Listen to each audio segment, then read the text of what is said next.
دویمه مسله د قرآن د تلاوت په وخت کې دا عقیده دا خصوصا زمونږ طرف ته دا غټ رواج دی. دا ملکونه چې پاکستان، افغانستان، انډیا، بنگلاديش، دا خو شر ملکونه ټول. او ما بخپل چې پوړکوالي قرآن یاد کړی دی، هغه ما د کوم قاری سره چې ما یاد کړی هغه پښتنو هغه نه ما قرآن ویلو. نالته په مدرسې کې ټول وړل کې دغه طریقه مونږ کوله. بس خو بګی دي چې لخي مخې ته راځي، بس بګی خي او ګرځه دا طریقه به کیم چلی او دینه بغیر قرآن ویل نشي. اکثر بګی په منځ کې دي چې کیدا سر ویل شي، خشوع نه په منځ کې او نه تلاوت په وخت کې. اوس دا قرآن چې ته اوري وې سړی زو سره وځاړم سوچ وکړم نه چې دا چل شروع کړی دي دا کې نه ته په قرآن باندې سوچ وکړو کې څه تبورو وکړو. به دا غیر به چې کله زه د عربو په اداره کې یا د غوی سره په مدرسه کې شوم علم وکړو، نو په دې مسله باندې استادانو غټ کوشش کړی دی الته به زمانه شي. ما ته ډیره ګرانه خو چې معمولی به شیخ وي قرآن وایي ها ما به شو اعوذ بالله رقیقه مو وي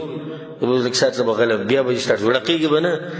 ډیر وخت نه بعد بیا زه په دې باندې عادت شو چې قرآن وایي رقیقه بنه ته کې چې ډیره ګرانه چې ته په عادت شي او بیا چې کوم سره عادت شي نه د عوام دغه مدرسو کې سبق نه دی دوی ملقي دغه ځل دی لیدلی چې هغه لقي. نو اصل کې لکه څنګه چې شیخ بکر ابو زید رحمه الله یو کتاب د بدع القراء د قاریانو بدعات ډېر ناشنا کتاب دی چې الله توفیق راکو هغه کتاب نه بزته اوس ناشنا فواید بیان کو وی هغه بدعات چې هغه په قاریانو کې دي او باقي کې یو بدعت دا ذکر کړی دی التمایل والاهتزاز. عقیده مخیدت له شهادت له وی فانه من فعل اليهود.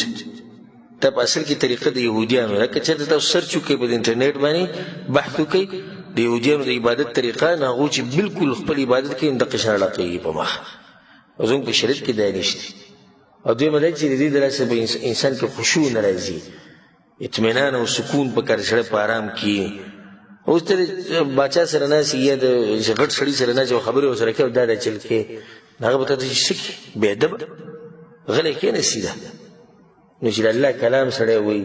یا په منځ کې ولاړ تسخیر کړي په منځ کې موږ خلک راقي دا چل کې دې چې به کوم شي په منځ کې مخې ته شاته